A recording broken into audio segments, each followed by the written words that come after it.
हरिओम. आज रविवार 16 ऑगस्ट 2026. सद्गुरू ब्रह्मचैतन्य गोंदवलेकर महाराज आज आपल्याला सांगणार आहेत की नामाशिवाय कशानेही खरं समाधान नाही. ऐकूया त्यांचे विचार. मनुष्य चूक करतो आणि देवा क्षमा कर असं पण म्हणतो, पण पुन्हा पुन्हा चुका करीतच राहतो. हे काही योग्य नव्हे. अशाने काही त्याला देव क्षमा करणार नाही. देवा क्षमा कर हे म्हणणं इतकं सहज होऊन बसलंय की त्याचा अर्थच आपल्या ध्यानात येत नाही. तो जर ध्यानात येत असता तर मनुष्य त्या चुका पुन्हा पुन्हा न करता अशा रीतीने आपण आपल्या बुद्धीच्या बळावर परमेश्वराला फसवू शकणार नाही.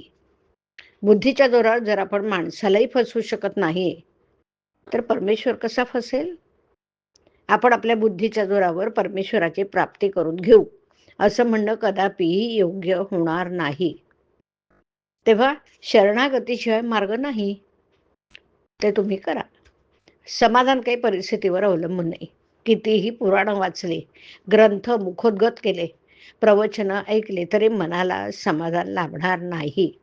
त्याप्रमाणे थोडे तरी आचरण केलं पाहिजे, नामात राहिलं पाहिजे. नामाशिवाय तर कोणत्याही गोष्टीने पूर्तता येऊ शकत नाही. नामाशिवाय खरं समाधान मिळणार नाही. तेव्हा तुम्ही भगवंताला आनंदी भावाने शरण जाऊन त्याचं नाम आवडीने आणि सतत घ्या.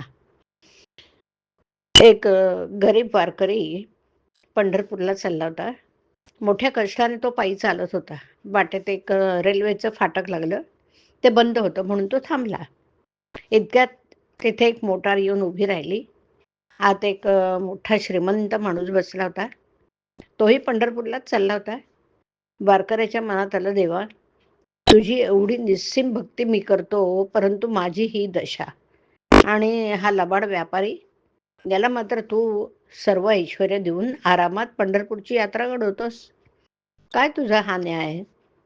एवढ्यात काय झालं, मोटारीचं दार उघडून 2 नोकरांनी त्या श्रीमंत माणसाचे हात आपल्या खांद्यावर घेऊन त्याला खाली उतरवलं. तो पांगळा होता.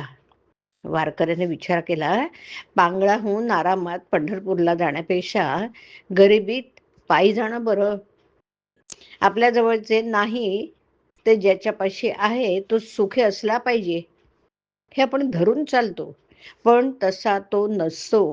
त्याचे दुःख आपल्याला माहीत नसतं आणि तो स्वतःला जर सुखी समजत असेल तर तो दारूच्या मदाप्रमाणे मध समजावा.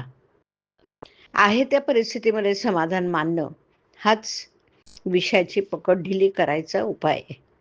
आपली परिस्थिती ही परमात्म्याच्या इच्छेने आली आहे असं आपण म्हणूया ना.